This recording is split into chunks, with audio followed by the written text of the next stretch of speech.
कई बार मुझे पेशेंट पूछते हैं कि रोज मैं अपने बच्चे को 1 ग्लास दूध दे के भेजते हैं स्कूल, आप दूध बंद करने बात कर रहे हैं। दूध तो इतना न्यूट्रिशियस होता है, इतना सारा उसमें न्यूट्रिएंट होते हैं।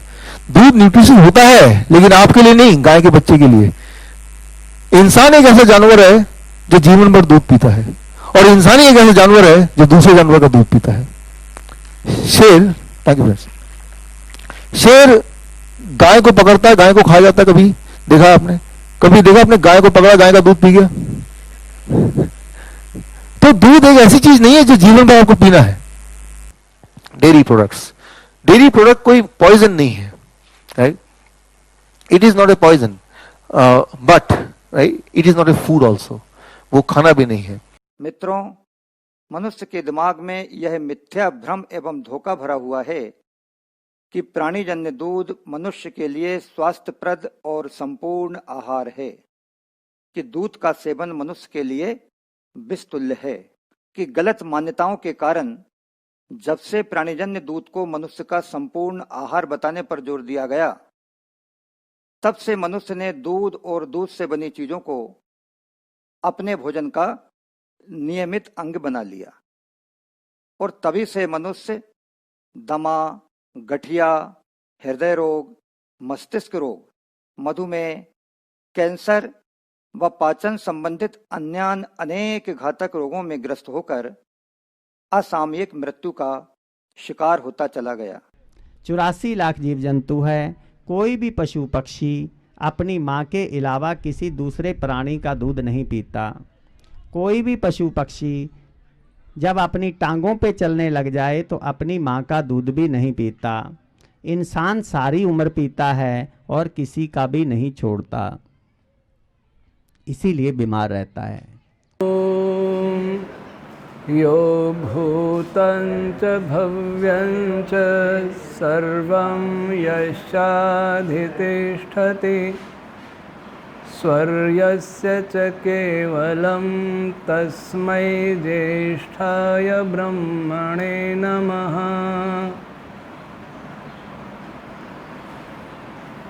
प्यारे देशवासियों,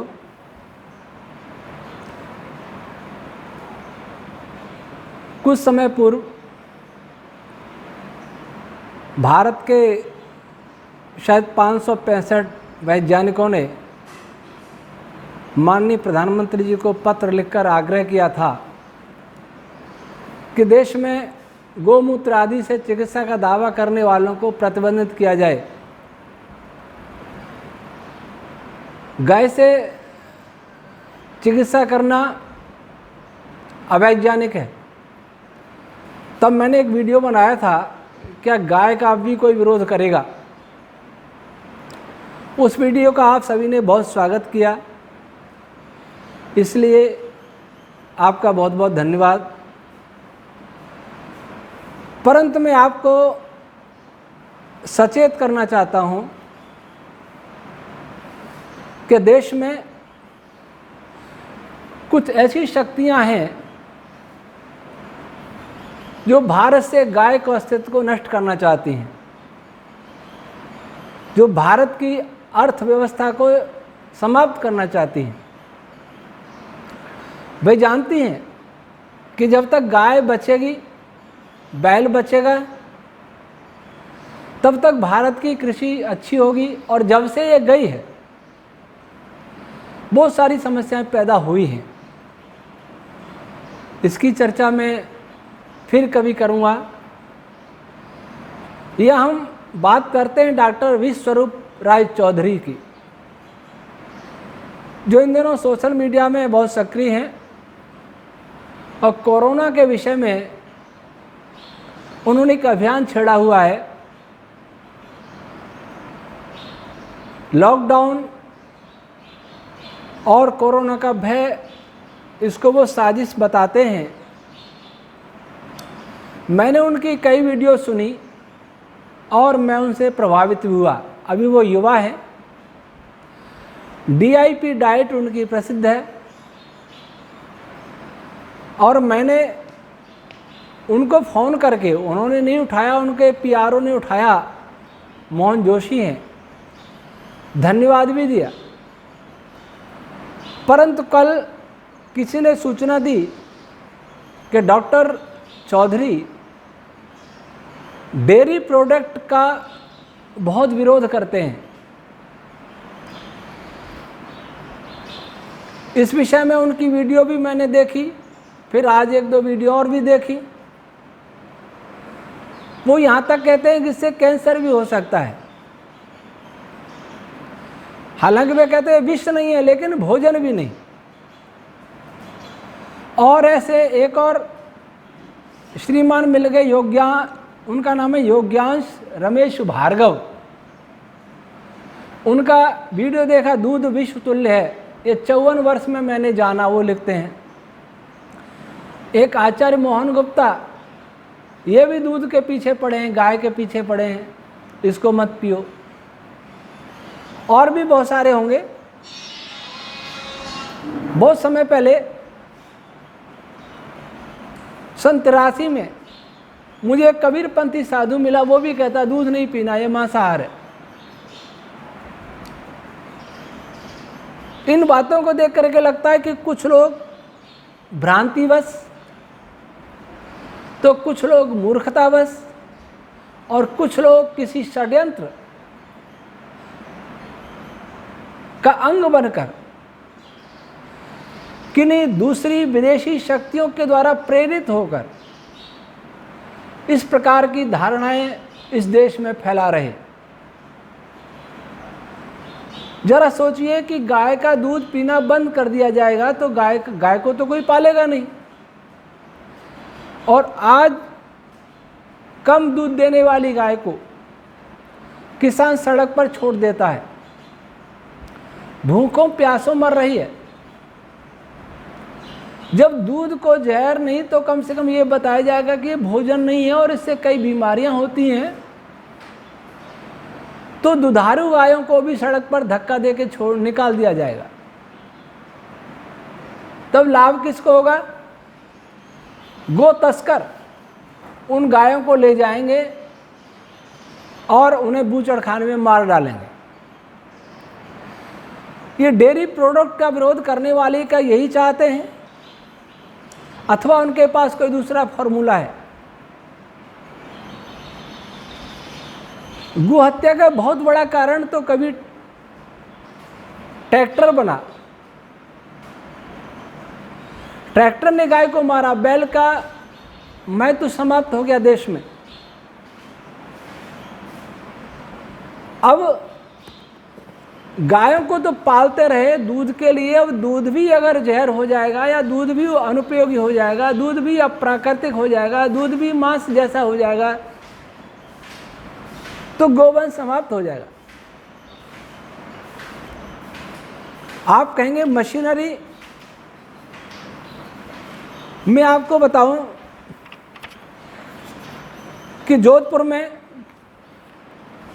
ये राजस्थान पत्रिका जोधपुर से प्रकाशित 9 फरवरी 2000 के अंक में मैंने पढ़ा, 8 फरवरी को पर्यावरण और वन मंत्रालय भारत सरकार के सौजन्य से सीमा सुरक्षा बल के अधिकारियों के लिए आयोजित 2 दिवसीय प्रशिक्षण कार्यशाला थार मरुस्थल में पर्यावरण प्रबंधन और पारिस्थितिकी विकास, इस पर एक सेमिनार हुआ।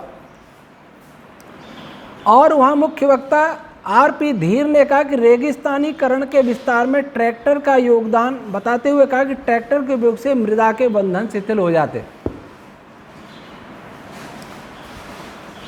ट्रैक्टर खेती के लिए हानिकारक है, बैलों से की हुई जुताई अधिक उपयोगी है। पहले मैं बैल की बात कर लूं। बैल का गोबर भी खेती के काम आता है, बैल का मूत्र भी खेती के काम आता है, और बैलों से बिजली बनाई जा सकती है। रोहतक में डॉक्टर शिव दर्शन जी मलिक हैं, वो बैलों से बिजली बना रहे हैं, एक बैल से पर्याप्त बिजली बना रहे हैं। गोबर से वैदिक प्लास्टर बना रहे हैं, ईंट बना रहे हैं, पेंट बना रहे हैं, कलर बना रहे हैं, पूरा बिल्डिंग मटेरियल गोबर से बना रहे हैं। और उस मकान में गर्मी में कम गर्मी रहती है, सर्दी में सर्दी कम रहती है। उसमें रेडिएशन का प्रभाव बहुत कम होता है, वायरस बैक्टीरिया का प्रभाव बहुत कम होता है। ये बैल का चमत्कार है, गाय बैल के गोबर का चमत्कार है। वो व्यक्ति अनपढ़ नहीं है, केमिस्ट्री से पीएचडी है, फिर उनको गाय का शौक लगा और गाय गोबर पर रिसर्च करना प्रारंभ कर दिया। तो जो बैल उधर हमारे एक मेंबर हैं राकेश जी उपाध्याय, इंजीनियर हैं इंदौर के, उनके पास 200 एकड़ भूमि है देवास जिले में। उन्होंने मुझे बताया कि 90 लाख प्रतिवर्ष खाद और पेस्टिसाइड में खरीदा करता था। जब से वैदिक खाद प्रारंभ किया, गाय का ताज़ा गोबर और गुड़ बहुत कम मात्रा में, 90 लाख रुपए प्रतिवर्ष मेरे बचे और फसल बहुत अच्छी होती है, जो रासायनिक खाद से नहीं होती। तो जो गाय बैल इतना उपयोगी हो, बैल केवल कह रहा हूं, गाय की भी बात नहीं कर रहा, गोबर तो गाय का भी, लेकिन दूध की बात नहीं कर रहा। उस बैल को मार दिया हमने, बूचड़ खाने में चला गया। गौशालाओं में भी ज़्यादातर गाय मिलती है, बैल कहाँ जाता है? कभी सोचा? ये सारे बैल बूचड़ खाने में जा रहे हैं। अब डॉक्टर राय चौधरी और दूसरे ये गौ विरोधी, वो चाहते हैं गाय भी नहीं रहे। बैल तो इन्होंने बूचड़ खाने में दे दिया, ये चाहते हैं गाय भी बूचड़ खाने में चली जाए और भारत में गाय नजर ही नहीं आवे। और कभी रासायनिक खाद का दुष्प्रभाव भारत को पूरी तरह समझ में आ रहा है। इसके लिए जागरूकता भी हो रही है कि ऑर्गेनिक खाद, लेकिन वो ऑर्गेनिक खाद वैसा नहीं है जैसा गाय के गोबर से बना हुआ खाद। वैदिक खाद जो राकेश उपाध्याय प्रयोग करते हैं, फिर भी केमिकल से हटके इधर आ रहे हैं। सिक्किम पूरा ऑर्गेनिक स्टेट बन गया, वहाँ केमिकल का प्रयोग नहीं होता। दुनिया समझ रही है कि गोबर की खाद रासायनिक खाद से अधिक उपयोगी है, स्वास्थ्यवर्धक है, उससे उत्पन्न अनाज और फल स्वास्थ्यवर्धक है। और केमिकल खाद और पेस्टिसाइड से बहुत सारे रोग पैदा हो रहे हैं, कैंसर पैदा हो रहा है, ये भी सबकी समझ में आ रहा है। जब दुनिया में थोड़ी जागरूकता आ रही है, भारत में भी जागरूकता कुछ आ रही है कि गोबर की खाद पर जाना चाहिए, उस समय इस प्रकार का अभियान चलाना कि गोवंश भारत से नष्ट हो जाए, ये देशद्रोह से कम नहीं है। ये हिंसा तो है ही। वो नहीं कहते कि गोमांस खाओ, लेकिन वो गोमांस के लिए ही प्रेरित कर रहे हैं। मैं पूछता हूँ कि जब दूध कोई नहीं पिएगा तो गाय को डॉक्टर चौधरी पालेंगे या आचार्य मोहन गुप्ता पालेंगे या योग्यांश रमेश चंद्र भार्गव पालेंगे? कौन पालेगा? जो किसान पालेगा वो छोड़ देगा कि गाय नहीं पालनी, बीमारी हो रही है इससे। वो गाय कहाँ जाएगी? बूचड़ खाने में जाएगी कि नहीं जाएगी? इसका पाप किसको लगेगा? कोई कहेगा कि पाप पुण्य की बात नहीं करनी, विज्ञान की बात करनी, तो मैं विज्ञान की बात करता हूं। पहले मैं एक बात बता दूं बड़ा स्पष्ट रूप से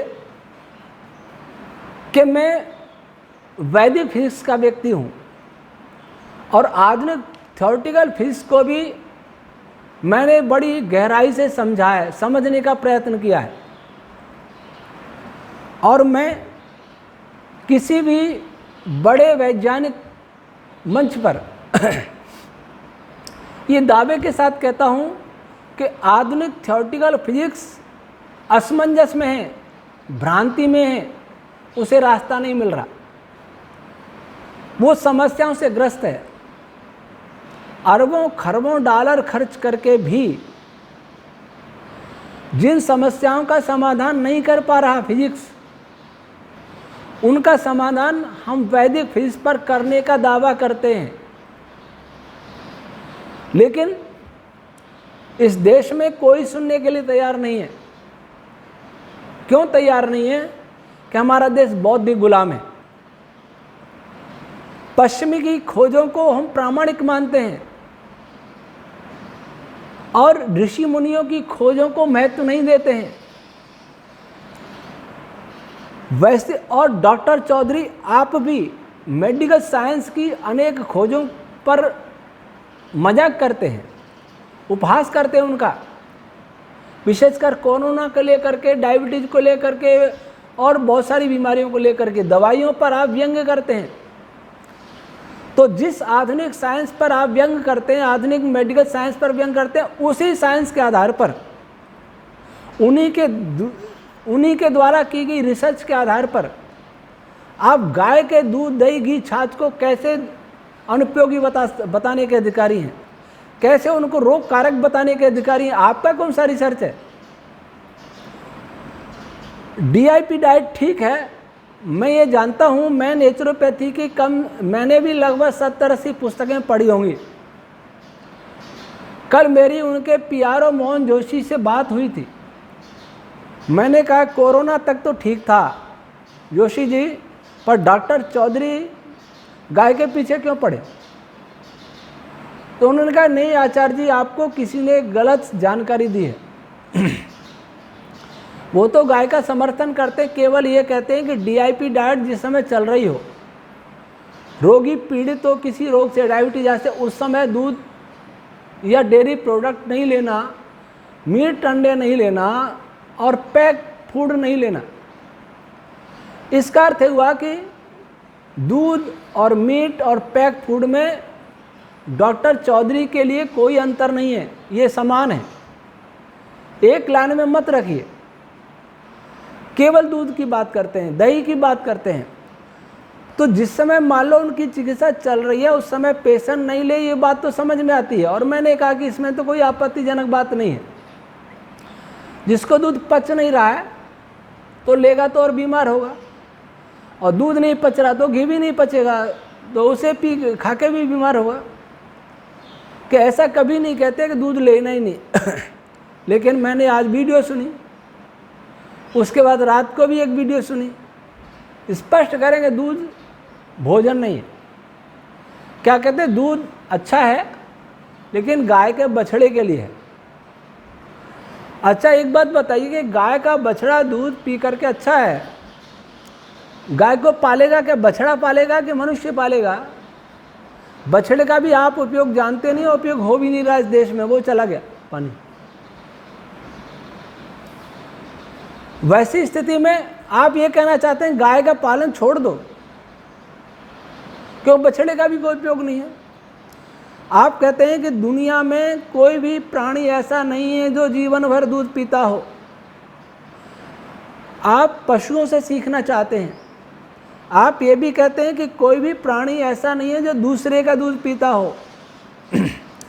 मैं उन दोनों बातों का उत्तर दूंगा। नेचुरोपैथी जब पशुओं से सीखती है तो वहाँ वो बहुत बड़ी भूल भी करती है।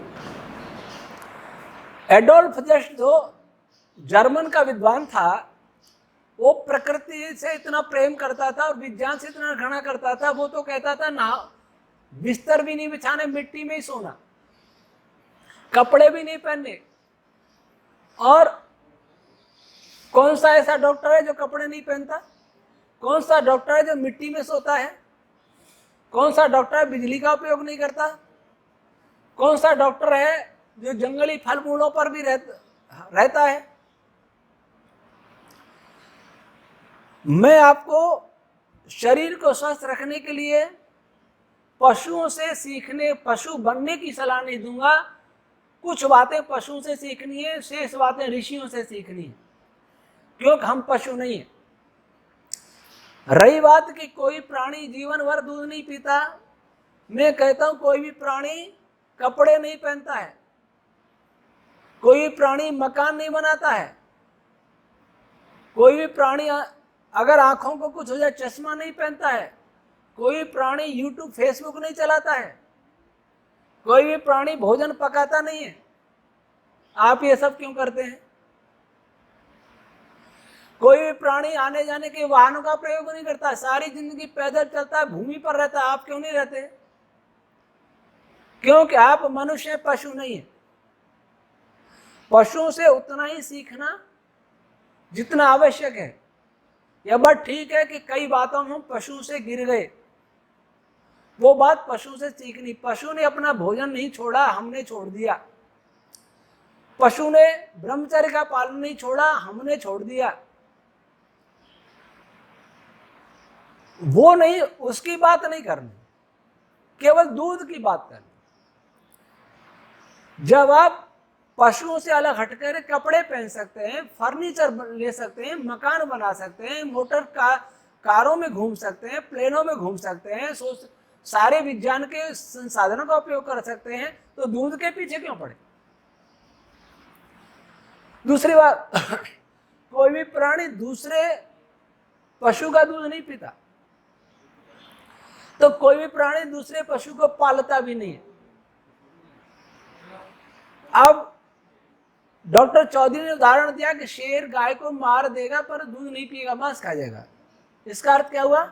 कि मांस खाना चाहिए, दूध नहीं पीना चाहिए। अरे शेर गाय को खा जाता है, दूध नहीं पीता है, परंतु शेर गाय का पालन भी नहीं करता है, मनुष्य पालन करता है। ये पालतू पशु हैं, इनको पालेंगे मर जाएंगे, सारी प्रजातियां नष्ट हो जाएंगी। इतने जंगल नहीं है कि अपने जंगल में रह सके। और दूसरी बात, जिस गाय के दूध का प्रयोग विश्व में सृष्टि के आदिकाल से होता रहा हो, ये पौराणिक जो भाई हैं, पौराणिक सनातनी भाई, भगवान शिव को रखेंगे तो नंदी के साथ, और भगवान कृष्ण का तो मक्खन प्रिय भोजन था। कौन ऐसा ऋषि मुनि हुआ है, कौन ऐसा महापुरुष हुआ है जिस गाय के लिए हमारे देश के महापुरुषों ने प्राण दे दिए, जिस गाय के आधार पर संपूर्ण अर्थशास्त्र भारत का चलता रहा, जिस गाय के आधार पर ही संपूर्ण भारत स्वस्थ और बलवान और जगतगुरु रहा, वह गाय आज के कुछ रिसर्च स्कॉलरों जो भारतीय संस्कृति और वेद विरोधी हैं, उनके कहने से गाय अनुपयोगी हो जाएगी। पहले तो आप ये सोच लीजिए, गाय किसको कहते हो? जिसके कुबड़ होता है वह गाय है। ये जर्सी, हॉलस्टाइन वगैरह ये गाय नहीं है। इनका दूध पिएंगे तो बीमारियां होंगी। भारतीय नस्ल यही गाय है और इसी का दूध उपयोगी है, और किसी गाय का नहीं। ये बात क्यों छुपा लेते हैं, आप जानते नहीं हैं। इनमें अंतर मैंने स्वयं देखा।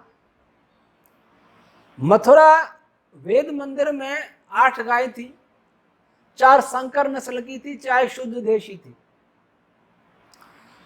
वहां रिजका के ऊपर कोई केमिकल का छिड़काव किया था, कीटनाशक, वो खा के 8 गाय बीमार हो गई। और मैं यहाँ भीनमाल से मथुरा गया तो मैं पहले पशुपालन में रह चुका था।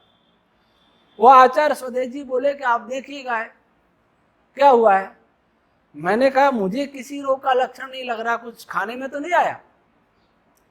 तो वेटरनरी कॉलेज से वहाँ डॉक्टर्स को बुलाया और उनका टेस्ट किया तो पता लगा कि पॉइजनिंग का केस है। ट्रीटमेंट शुरू हुआ। ट्रीटमेंट के बाद संकर गाय 4 मर गई और देसी गाय 4 बच गई। यह है देशी गाय और विदेशी गाय में अंतर। वो तो शुद्ध विदेशी नहीं थी, संकर थी। शुद्ध विदेशी होती तो और जल्दी मरती। राजस्थान में मैंने भयंकर अकालों को देखा है। गायों को जंगलों में भूखी प्यासी महीनों तक भटकते देखा है।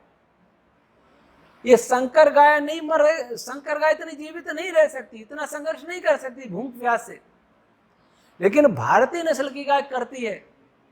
क्यों? उसमें प्रतिरोधी क्षमता बहुत होती है, भैंस नहीं कर सकती। जरा सोचिए कि भैंस को कभी चारे पानी के बिना घुमाया जाए, छोड़ दिया जाए, कितने दिन जीवित रहेगी। तो जिस प्राणी की प्रतिरोधक क्षमता ज्यादा होती है उतना ही उसके दूध पीने वाले में भी आएगी। ये देशी गाय और संकर गाय का अंतर है। संकर गाय से के दूध से कैंसर की बात हमने भी सुनी, लेकिन उसको देशी गाय के खाते में मत डालिए। जो भी आविष्कार हुए हैं वो संकर विदेशों में हुए, उन्हीं गायों पर हुए हैं।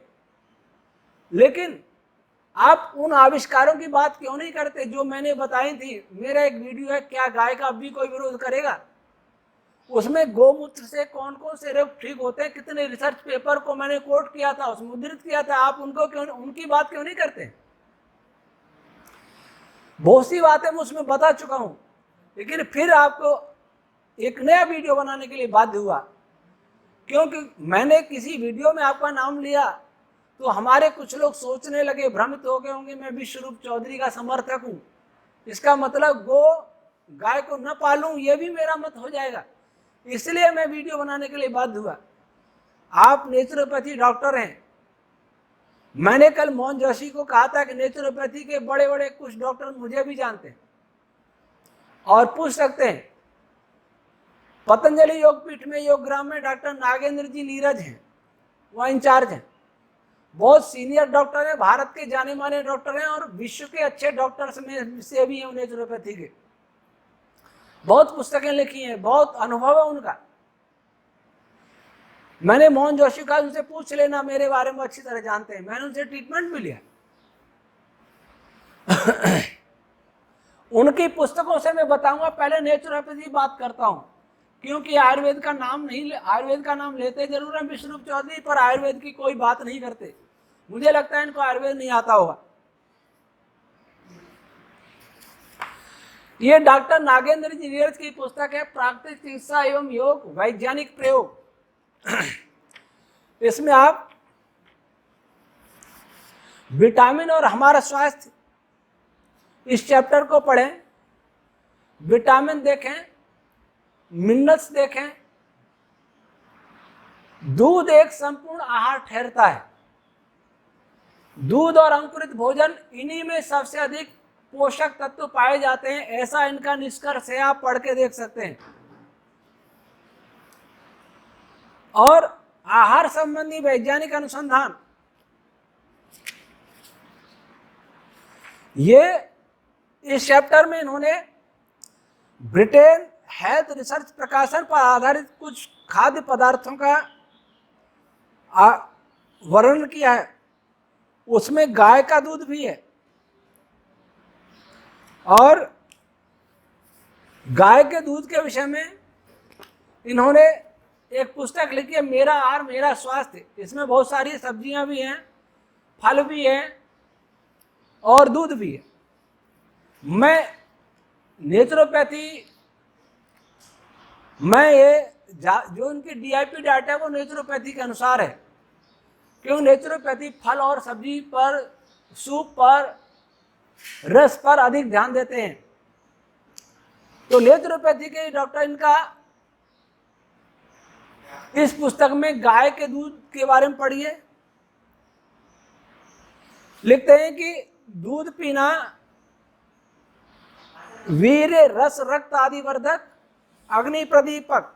सुबह 10 बजे दूध पीना, मध्याह्न काल में दूध पीना बलकारक, कफ पित्तनाशक, अग्नि प्रदीपक तथा रात्रि में दूध पीना अनेकों दोषों को दूर करने वाला और आंखों के लिए हितकर होता है। दूध एक संपूर्ण आहार है और गांव में गायों का दूध एक उत्तम औषधि है। एंटीबायोटिक्स और वो लिखते हैं कि जिनको दूध नहीं पचता वो पीपल इलायची डालकर पिए। दूध और शहद मिलाकर पीने से थकान, कमजोरी, टीबी, पथरी, मूत्रकृक्ष, अम्लपित्त, जनशूल, तीव्र उदरशूल आदि ठीक होते हैं। बहुत सा इन्होंने दूध का और दही के विषय में ये लिखते हैं। दही का इनका शीर्षक है पृथ्वी का अमृत दही। एक भारत का बहुत बड़ा नेचुरोपैथी डॉक्टर कहता है कि पृथ्वी का अमृत दही, और ये युवा डॉक्टर कहता है कि दही, दूध, घी, छाछ, मक्खन, पनीर कुछ नहीं खाना, ये भोजन ही नहीं है, ये फेंक देना चाहिए, पालना ही नहीं चाहिए। अब ये आपके ऊपर है, आप किसको मानेंगे। लिखते हैं कि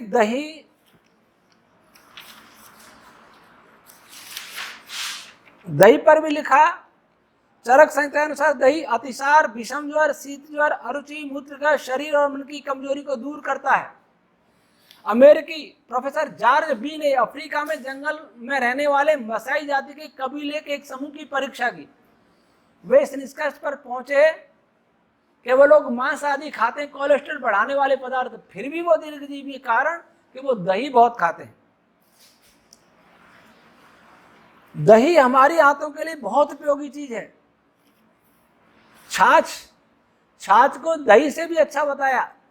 लिखते हैं छाछ पीने से कृमि, बवासीर, रक्त, मोटापा, अजीर्ण, अपच, कब्ज, खुजली, पेचिश, यकृत और प्लीहा वृद्धि, जलोदर, गठिया, दमा, अर्धांग लकवा, मलेरिया, पथरी, गर्भाशय के रोग, मधुमेह, हृदय रोग, रक्तचाप, भांग इत्यादि का नशा, रक्त अतिसार, आक्षेप, उरक्षत, सीने के घाव, रतौंधी, ज्वर, सिरदर्द, मूत्र का गला बैठना, जलोदर, संग्रहणी, सूजन, पीलिया इत्यादि रोग ठीक होते हैं।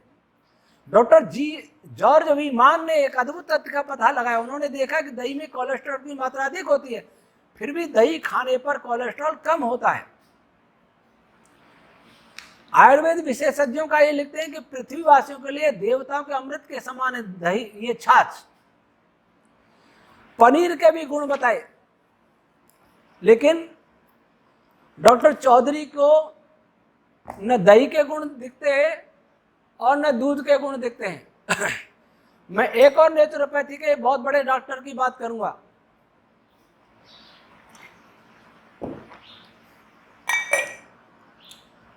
उनकी भी मैंने इनके पीआरओ से बात की थी, डॉक्टर विठल दास मोदी। अब नहीं रहे वो, अब उनके बेटे हैं डॉक्टर विमल कुमार मोदी, जो एलोपैथी से एमडी डॉक्टर भी हैं, लेकिन नेचुरोपैथी का बहुत बड़ा हॉस्पिटल है आरोग्य मंदिर नाम से गोरखपुर में। तो विठल दास मोदी की पुस्तक है दुग्ध कल्प।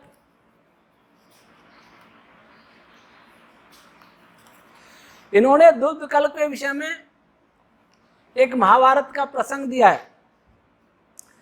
युधिष्ठिर से यक्ष ने प्रश्न पूछा कि अमृतम किम, तो युधिष्ठिर का उत्तर दिया गवाम पयः।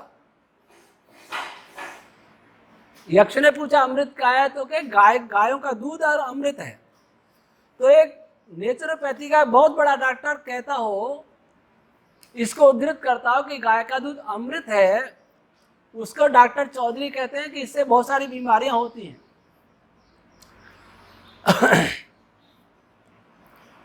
इन्होंने उद्धृत किया अमेरिका के प्रसिद्ध प्राकृतिक चिकित्सक लिंडहार एमडी का कहना है कि दूध सा संतुलित भोजन दूसरा नहीं है। यही एक भोजन है जिसमें प्रकृति ने शरीर के लिए सभी तत्व जमा कर दिए हैं। परंतु डॉक्टर चौधरी को ये नहीं पता दूध कल्प से कौन कौन से रोग दूर होते हैं। ये विठल मोदी रोगों को दूर करते भी थे और इसमें लिखा भी है, ध्यान दीजिएगा। नाड़ी दौर्बल्य, उनमें से कुछ के नाम है, सभी नाम इन्होंने नहीं दिए। लिखते हैं कि दूध से कौन कौन से रोग जाते हैं, इसकी तालिका बहुत लंबी होगी। फिर भी ऐसे रोग जिनकी दुग्ध चिकित्सा द्वारा सफलतापूर्वक की गई है, उनमें से कुछ नाम ये है। हर प्रकार का नाड़ी दौर्बल्य, इससे संबंधित रोग, नींद का अभाव, शरीर के किसी अंग में नाड़ी या स्नायु संबंधी दर्द, सिर दर्द, आमाशय एवं आंतों का कार्य शिथिल, आमाशय एवं आंतों के घाव, अम्लता, आमाशय आंतों मूत्राशय गर्भाशय का स्थान च्युत हो जाना, मुहां से फोड़े फुंसियां, दुर्बलता, पक्षाघात, लकवा, त्वचा का खुरदरापन, उकवत, रक्त खून की कमी, पित्त अधिक, श्वास नली के रोग, पुराना कब्ज, पुराना अतिसार, आंव, संग्रहणी, दमा, धमनियों का कड़ापन, बवासीर, और अपेंडिक्स, गठिया, गर्भाशय, मासिक धर्म संबंधी रोग, श्वेत प्रदर, नपुंसकता, लिवर की खराबी, मूत्राशय, पथरी, मधुमेह, डायबिटीज, आरंभिक क्षमता, अफीम, भांग, गांजा, शराब वगैरह की आदत, ब्लड प्रेशर की कमी या अधिकता। डॉक्टर चौधरी डायबिटीज के रोगियों को दूध बंद करने का कहते हैं और विट्ठल मोदी जी दूध कल्प से डायबिटीज को ठीक करने का दावा कर रहे हैं और ये करते भी थे। अब एक मट्ठा कल्प,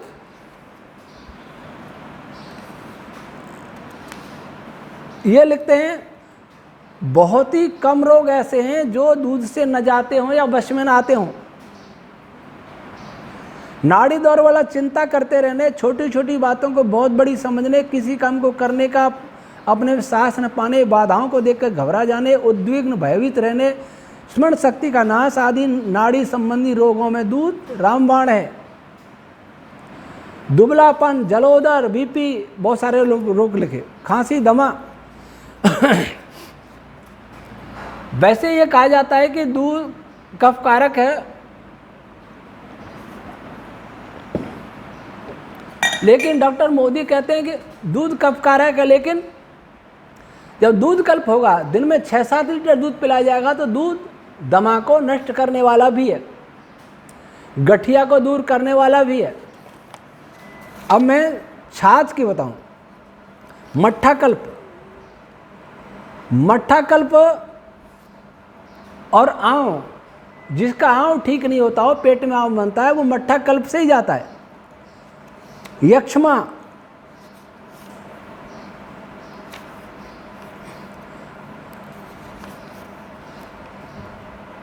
पेट के बहुत सारे रोगों में मट्ठा कल्प ये दे रहे हैं।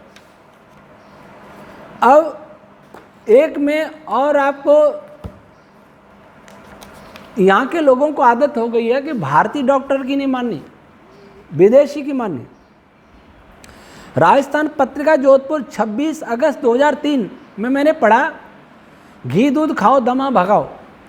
National Institute of Public Health and Environment Germany की शोध पत्रिका में छपा, भोजन में मलाईदार दूध, घृत, मक्खन के प्रयोग से दमा की आशंका कम रहती है। अब डॉक्टर चौधरी जी को इस पर विचार करना चाहिए। डॉक्टर नागेंद्र नीरज की एक और पुस्तक है, असाध्य रोगों की सफल चिकित्सा। उसमें पुराना पेचिस के लिए इन्होंने ताजा दही और मट्ठा ही बताया है, सर्वोत्तम पथ्य है, सर्वोत्तम पथ्य। लेकिन ये डॉक्टर चौधरी को नहीं दिखता है। एक नेचुरोपैथी के और भी एक बड़े डॉक्टर हुए हैं, डॉक्टर कुलरंजन मुखर्जी, कोलकाता के थे। उन्होंने लिखा है कि दूध, एक उनकी पुस्तक है खाद्य की नई विधि।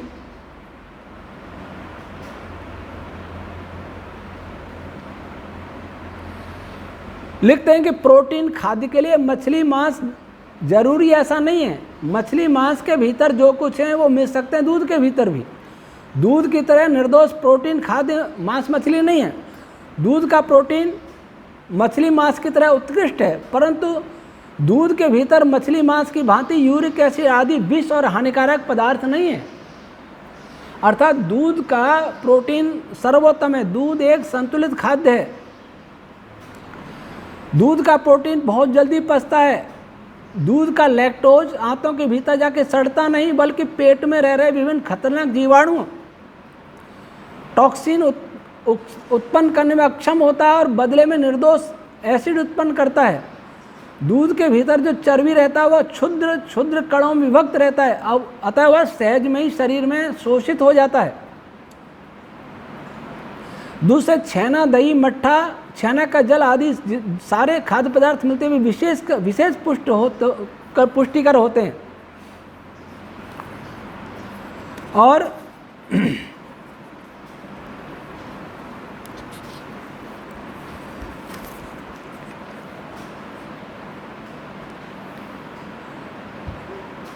लिखते हैं दूध के अपेक्षा भी स्वास्थ्य के विचार से दही बहुत अधिक उपकारी है।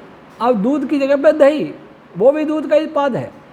उसके भीतर जो जीवाणु रहता है देह के लिए अत्यंत हितकर है। आंतों के भीतर जाकर वो विभिन्न मारात्मक रोग कीटाणुओं को ध्वंस कर देता है। वो दुर्लभ विटामिन बी पैदा करता है। इसके अलावा छोटी आंत में खाद्य द्रव्य के सड़ने के कारण जितने भी प्रकार के रोग उठते हैं, दही उन सबको नष्ट करता है। इसी कारण रोज नियमित रूप से दही का व्यवहार किया जाए तो अकाल बुढ़ापा रुकता है, बहुत सारे रोग नष्ट होते हैं, मनुष्य दीर्घजीवी होता है। वास्तव में संसार में जिन स्थानों में मनुष्य यथेष्ट परिमाण में दही का व्यवहार करते हैं, वहीं के मनुष्य अत्यंत सबल और दीर्घजीवी होते हैं।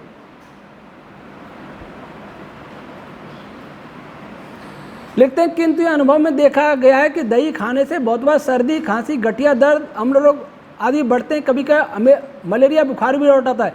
परंतु ताज़ा दही खाया जाए तो उससे कोई हानि नहीं होगी। चेष्टा करने से दही केवल 2 घंटे में बनाया जा सकता है।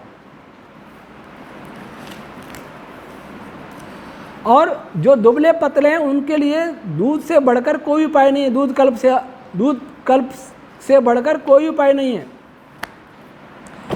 ये मैंने आपको इन डॉक्टरों का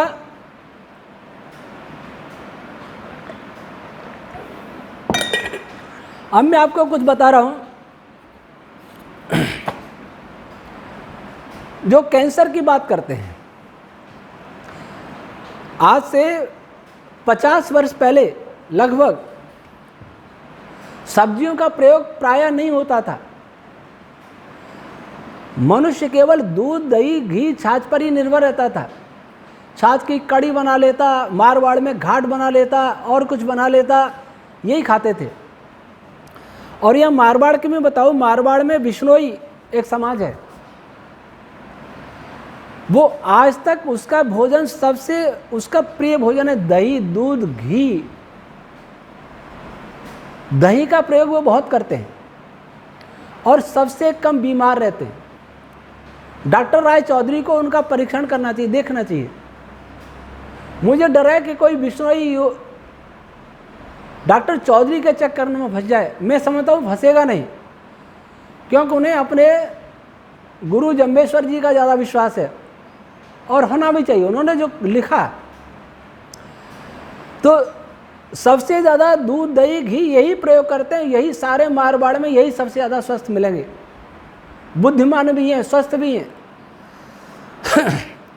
अब रही बात, ये कैंसर कब से फैला? जब से दूध कम होने लग गया। अब जब से केमिकल खाद आया, जब से अंग्रेजी दवाइयाँ आई, तब से कैंसर ज़्यादा फैला। एक तो जर्सी हॉलेस्टाइन और उनके द्वारा क्रॉस किए हुए गायों से उत्पन्न बछड़ियों का दूध, इसको देसी गाय के खाते में डालना एक घोर शरारतपूर्ण कदम है।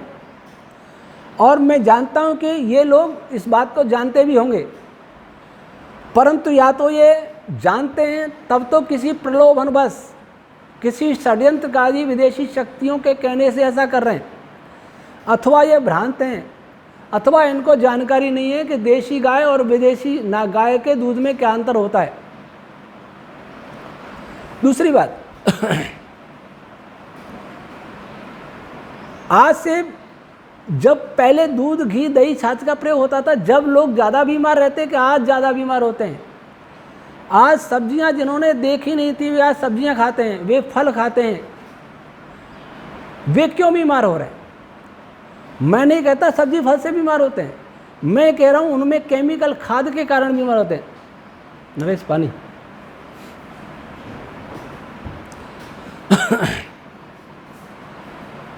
अब इस बात पर भी विचार करें कि केमिकल खाद जब फसल में जाएगा तो उसका पहला प्रभाव कहाँ होगा? वनस्पतियों पर। उन वनस्पतियों को जो भी खाएगा उस पर ज़्यादा प्रभाव होगा। पशुओं पर भी होगा, मनुष्यों पर भी होगा। यद्यपि फल, मनुष्य प्रारंभ में फलाहारी था और दुग्धाहारी बाद में बना। और मांसाहारी तो कभी था ही नहीं, राक्षस लोग कुछ खाया करते थे, वहाँ से शुरू हुआ। प्रारंभ में फलाहारी, क्योंकि प्रारंभ में माँ भी नहीं थी, भूमि से पैदा हुआ था।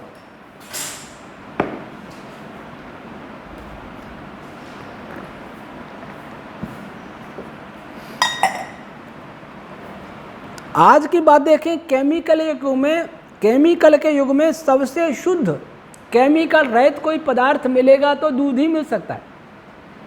हालांकि उसमें भी जो घास खाती है, दाना खाती है गाय या भैंस, उसका अंश आ रहा है, लेकिन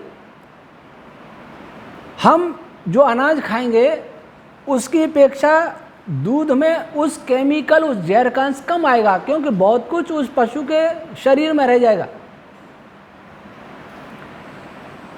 आप किसी पदार्थ को छानिए एक चलनी से, कुछ न कुछ तो छनेगा, दूसरी छानी तो और ज़्यादा छनेगा, तीसरी छानी और ज़्यादा छनेगा, तो सबसे बाद में जो होगा खाद्य पदार्थ वो ज़्यादा शुद्ध होगा। तो केमिकल युक्त घास, दाना, चारा आदि खा करके जो पशु दूध देता है, उस दूध में उतना केमिकल नहीं है जितना कि सब्जी और फलों में है। इसलिए आयुर्वेद के professor doctor Mahesh ji Sharma, Jodhpur Ayurveda university में, वो तो कहते हैं कि सब्जी फल खाने लायक रहा ही नहीं, नारियल के अलावा, या फिर अपने घर की खेती हो तो जो गोबर से की गई हो, उसके लिए भी गाय चाहिए। वो कहते हैं दूध, दही, घी, छाछ यही खाइए। एक मुझे आयुर्वेद के बहुत बड़े डॉक्टर मिले अजमेर में, ऋषि उद्यान में। उनका नाम था डॉक्टर धर्म सिंह जी कोठारी। मैंने उनसे पूछा क्या खाना चाहिए, उन्होंने कहा आप क्या खाते हो? मैं नेचुरोपैथी में गया था, मैंने कहा दूध, फल, सब्जी, सलाद। बोले घास पात क्या क्या खाना, फल सब निष्फल है। तो मैंने खाना क्या? दूध, रोटी, दलिया, खिचड़ी, मूंग की दाल, ये सर्वोत्तम भोजन। अब सर्वोत्तम भोजन करने वालों के मैं कुछ उदाहरण देता हूँ। ऋषि मुनियों का उदाहरण हमारे सामने है। महाभारत पढ़िए, रामायण पढ़िए और सारे ग्रंथ पढ़िए, उनमें दूध, दही, घी इन्हीं की महिमा है, किसी सब्जी की महिमा नहीं है। और अब बताएं तो विष्णु योगा मैंने बता दिया। एक हमारे गांव में, हमारे कुटुंब में दादाजी लगते थे, नूर सिंह जी। उनको मैंने 95 साल की आयु तक देखा, उस आयु तक जीवित रहे, वे दिवंगत हो गए। बहुत बलिष्ठ शरीर था।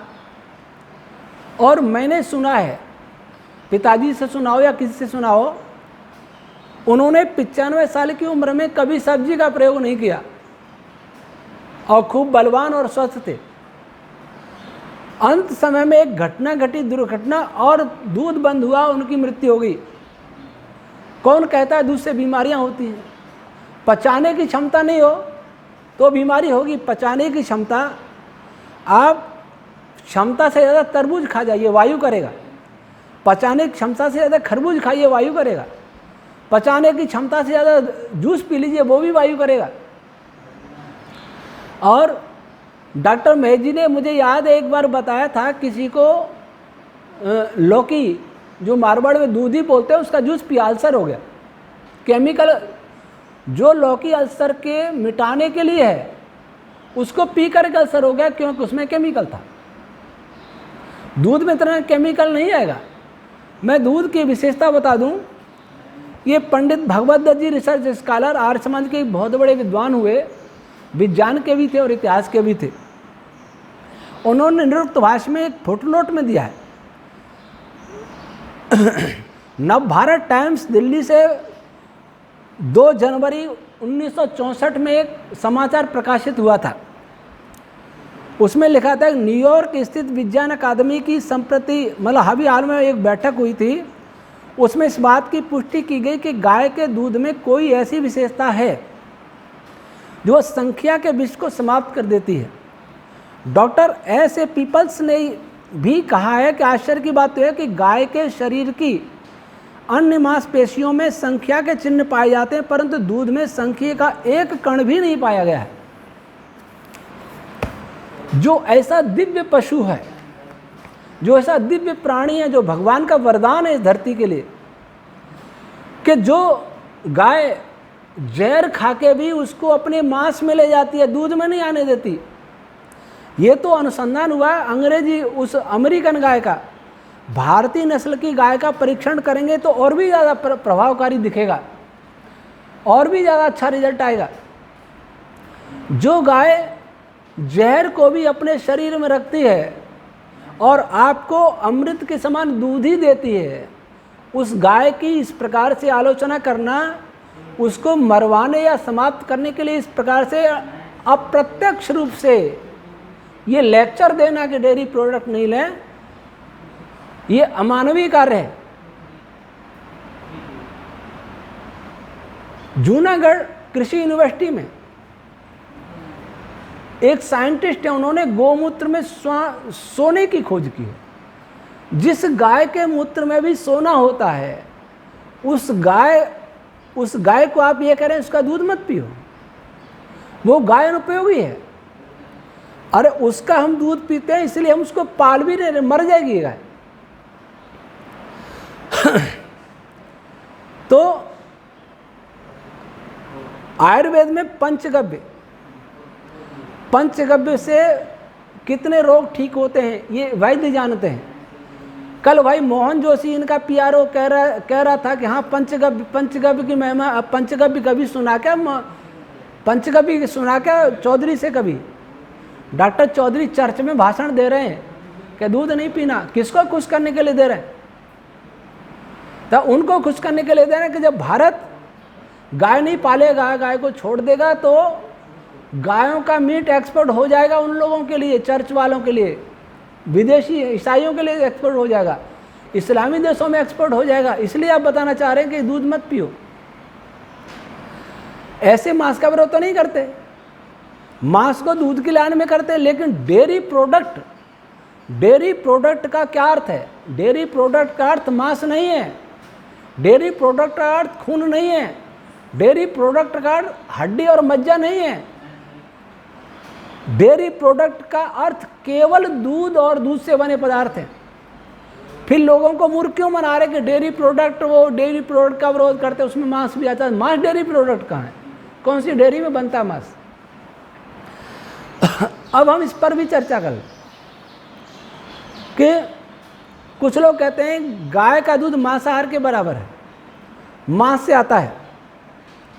इसका अर्थ हुआ कि जो इस प्रकार की मूर्खता की बातें करते हैं, उन्होंने सबसे पहले जो भोजन किया था अपनी माँ का मांस खाया था,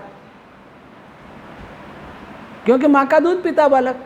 इसका अर्थ हुआ ये कहने वाला ऐसा व्यक्ति है, पापी व्यक्ति है, जो अपनी माँ के ही मांस को खाता है, क्योंकि दूध को मांस बताता है और माँ का दूध पिया उसने। जिस दूध को प्रकृति ने सबसे पहला भोजन बनाया हो, उस दूध को मांसाहार बताते हैं।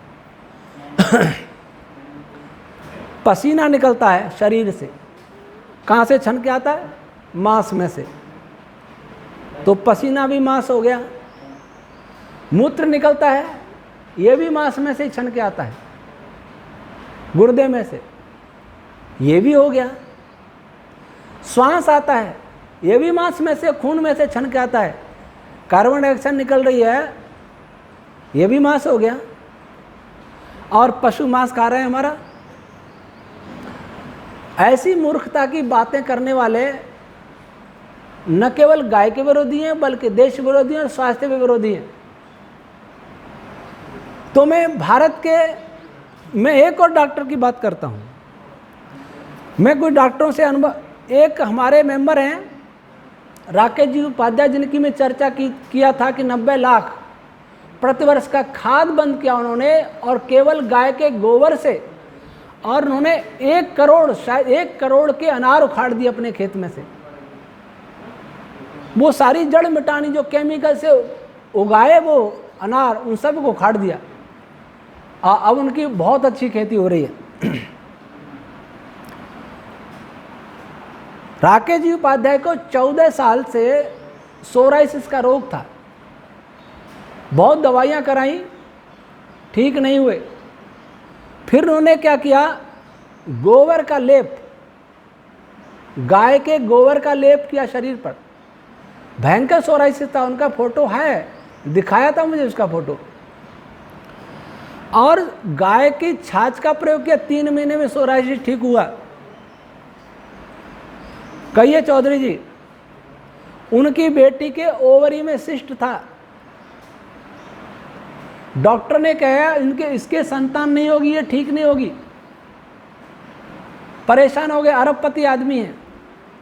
उन्होंने सोचा मेरा धन किस काम का, अपने आप प्रयोग किया। दोपहर तक गाय का छाछ दी और दोपहर के रात को गाय का दूध दिया। उनकी बेटी स्वस्थ हो गई, बिल्कुल ठीक है। अभी अभी उन्होंने उनके पैर में कहीं थोड़े से भाग में शून्यपन था, अभी बताया मुझे आज ही, करीब 2 स्क्वायर सेंटीमीटर में, बाकी ठीक था। उन्होंने 3 लीटर गोमूत्र पिया, एक साथ नहीं, ये 1-1.5 महीने में कितना बताया, वो शून्यपन दूर हो गया, कोई दवाई नहीं ली। उन्होंने आंतों का कैंसर ठीक किया गोमूत्र से।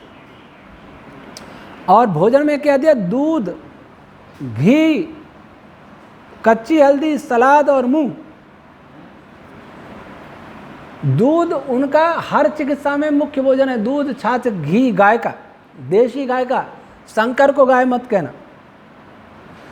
उन्होंने एक पेशेंट को ठीक किया जो डायलिसिस पर था, 3 महीने में गोमूत्र, कचनार को गोमूत्र में उबाल के और दूध और छाछ पिलाया, वो किडनी का रोगी ठीक हुआ। कोई इसकी सच्चाई जाननी है तो मैं उनका नंबर देता हूँ, नोट कर लें, 99 26 18 50 01। बहुत से लोग दुर्भाग्य से भारत के हिंदी नहीं समझते, इसलिए बोल देता हूँ, 99 26 18 5001। अब मैं एक और डॉक्टर की बात करता हूँ भूपेंद्र जी गज्जर, बड़ौदा के हैं। इन्होंने मुझे बताया कि उन्होंने ब्रेन कैंसर भी ठीक किया। अमेरिका में भी नासा में एक साइंटिस्ट की पत्नी को ब्रेन कैंसर ठीक किया, भारत में भी ठीक किया। कोरोना का भी गारंटी से इलाज करते हैं, सरकार अनुमति नहीं देती क्योंकि कई कारण है। और वो कोरोना के पेशेंट को दूध के बने हुए पेड़े खिलाते हैं, उसमें मेडिसिन आयुर्वेदिक दवाई डाल करके, लेकिन ये दूध से भगाते हैं चौधरी जी। ये भी कोरोना का ट्रीटमेंट करते हैं। आपकी डाइट से भी रोग दूर होता है, पर ये मत कहिए कि और किसी पद्धति से रोग दूर नहीं होगा। दूध बंद करना ही पड़ेगा, छाछ बंद करनी पड़ेगा, घी नहीं खाना पड़ेगा। ये गज्जर तो दूध का पेड़ा खिलाते हैं कोरोना के पेशेंट को, और कोरोना का पेशेंट में आप लिवर का, फेफड़ों का इन्फेक्शन होता है और ये पेड़े खिला रहे हैं। उनका भी कोई नंबर चाहे तो नोट कर ले, 98 25 89 17 00। अंग्रेजी वालों के लिए बोल दूं 9825 89 1700। एक और डॉक्टर की बात करता हूं, टाटा हॉस्पिटल है मुंबई में कैंसर का, उसमें वो 25 वर्ष जूनियर साइंटिस्ट रहे। फिर उन्हें VRS लेकर के छोड़ दिया, स्वैच्छिक सेवानिवृत्ति। आयुर्वेद से MD भी है। उस्मानाबाद में एक गौशाला में पंचगव्य पर अनुसंधान किया, अनेक रोगों की चिकित्सा करते हैं। मेरा वीडियो देखा, क्या गाय का भी कोई विरोध करेगा, तब उनका फ़ोन आया। उन्होंने कहा मैंने सोचा था कि वीडियो बनाऊं कोरोना पर, लेकिन सरकार ने कहा नहीं, आपके खिलाफ कार्रवाई हो जाएगी। कोई भी आता है, मैं गोमूत्र से पैर धुलवाता हूँ, हाथ धुलवाता हूँ और नाक में गाय का घी लगवाता हूँ। उनका नंबर भी हम दे देंगे, आप उनसे संपर्क कर सकते हैं। तो मैं नेचुरोपैथी ठीक है, लेकिन दूध कल मट्ठा कल्प भी नेचुरोपैथी का भाग है, ये सुन लीजिए आप। और आप ये कहते हैं कि आयुर्वेद का नाम लेते हैं, तो आयुर्वेद में दूध, घी, दही, छाछ, मक्खन, इनका बहुत बड़ा महत्व, बहुत सारी औषधियाँ इनमें बनती हैं। फिर आप क्यों गाय को हेय बता रहे हैं, ये मेरी समझ में नहीं आता। आप अभी युवा हैं, बहुत लंबा जीवन है, हो सकता आपको भ्रम हो गया हो। मैं कोई आरोप नहीं लगाता कि आप किसी की साजिश में फंस गए हैं या किसी साजिश के तहत कर रहे हैं ऐसा, लेकिन भ्रांति है तो मेरे इस वीडियो पर विचारिए अच्छी तरह से। मैं डॉक्टर नहीं हूं, यह बता दूं, मैंने इन डॉक्टरों के अनुभव बताए हैं, लेकिन इतना मैं अवश्य कहता हूं कि आधुनिक जो रिसर्च हो रही हैं वे जब फिजिक्स में ही भ्रांतिपूर्ण है तो मेडिकल साइंस में कैसे सही हो जाएंगी। फिर आप कोरोना में जो रिसर्च हो रही है उनकी आलोचना क्यों करते हैं? जहाँ तक कोई रिसर्च आपकी डीआईपी डाइट के अनुकूल हो तो है ठीक, और डीआईपी डाइट के अनुकूल नहीं हो तो हो गई गलत। ये कोई न्याय नहीं है, ये कोई बुद्धिमानी नहीं है। इसलिए जो वीडियो आपने ये बनाए, और एक बात और बता दूं कि जो सब्जी, फल, दूध की वकालत करते हैं वे मुझे ये बताएं कि स्वास्थ्य का लक्षण क्या मानते हैं। प्राचीन काल के लोग भले ही कम आयु जीते हों, मैं बहुत प्राचीन की बात नहीं कर रहा, 50 साल पहले की बात करता हूँ, जब भी स्वास्थ्य की बात आती है तो औसत आयु की गिना देते हैं। अब औसत आयु बढ़ गई। औसत आयु बढ़ना क्या स्वास्थ्य का लक्षण है? स्वास्थ्य का लक्षण है मन, आत्मा और शरीर सभी अपने अपने कार्य को ठीक प्रकार से कर रहे हो, सभी प्रसन्न हो, कुछ तनाव नहीं हो, किसी में कोई विकार नहीं हो, वह स्वास्थ्य का लक्षण। अच्छा, एक आदमी 100 साल जीता है लेकिन चुपड़ी रोटी खाई तो बीमार, थोड़ा दूध पी लिया तो गैस, थोड़ा दौड़ लिया तो श्वास तेज, रोग कुछ नहीं है। वैसे रोग कुछ नहीं है, अगर हल्का हल्का खाएगा साग सब्जी तो ठीक रहेगा। शारीरिक बल बिल्कुल नहीं है तो उसको स्वस्थ कहेंगे। या एक व्यक्ति शरीर से भी बलवान है, मस्तिष्क से भी बलवान है, आत्मा से भी बलवान है और कम जीता है, इनमें किसको अच्छा कहेंगे? एक आपके यहाँ कोई मशीन है या एक घोड़ा है आपके यहाँ, एक घोड़ा ऐसा है कि बलवान है लेकिन कम जिया और चला गया, कॉलिक हुआ, पेट दर्द हुआ, चला गया। और एक घोड़ा बहुत वर्ष जिया लेकिन दुबला पतला, एक सवारी बैठ जाए तो परेशान, उठ के चल नहीं सके। वो घोड़ा अच्छा है कि वो घोड़ा अच्छा है जो बहुत बलवान था? स्वास्थ्य की पहचान किससे करेंगे? पहले आदमी बलवान था, कब बलवान है? एक मथुरा में मैंने घटना सुनी, गुरुकुल में आचार्य स्वदेश जी ने सुनाई। उस गुरुकुल के उपाध्यक्ष नेचुरोपैथी में विश्वास करते थे, तो ब्रह्मचारियों को कह रहे थे कि एक केला से ज़्यादा नहीं खाना, गैस बन जाएगी, 200 ग्राम से दूध ज़्यादा नहीं लेना, आधा लीटर से ज़्यादा घी नहीं खाना महीने में, नहीं तो बीमारी हो जाएगी। तो ब्रह्मचारी खड़ा हुआ एक, उसने कहा कि आप तो बूढ़े, आपको रोटी पचती नहीं है, घी पचता नहीं, दूध पचता नहीं है, 2 लीटर अभी दूध पिला दो, कुछ नहीं होगा, ऐसा वो बोला। तो जिसको नहीं पचता है उसको कोई भी चीज़ हानि करेगी, और जिसको पच जाता है उसको हर चीज़ लाभ करेगी। हर चीज़ का अर्थ जो खाने योग्य है वह। इसलिए अपनी अक्षमता को दूध पर मत थोपिए। विदेशी गाय के बीमारियों को दूध पर देशी गाय में मन डालिए, लोगों को भ्रांत मत करिए। ये मेरा आपसे विनम्र आग्रह है और सभी देशवासियों से निवेदन है कि इस जाल में न फंसें। भारत गाय पर जब तक निर्भर था, जब तक गाय आधारित अर्थशास्त्र था, इस आधारित कृषि थी, इसी आधार पर स्वास्थ्य था, तब तक भारत जगत गुरु भी था, चक्रवर्ती सम्राट भी था, सोने की चिड़िया भी थी। जब से गाय को भूल गए और वेद रूपी गाय को भूल गए, जब से भारत का पतन हुआ, आए इस भारत को पुनः प्राचीन प्रतिष्ठा दिलाने के लिए इन दो माता को बचाएं, एक वेद माता और गौ माता। तो ये धरती माता, अपनी भारत माता भी बचेगी, अन्यथा सब कुछ नष्ट हो जाएगा।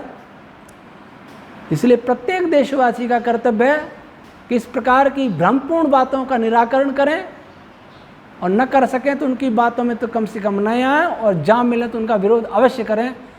ईश्वर हम उसको सद्बुद्धि दे, देशभक्ति दे, वैज्ञानिकता दे, सात्विकता दे, धार्मिकता दे। ओम शम।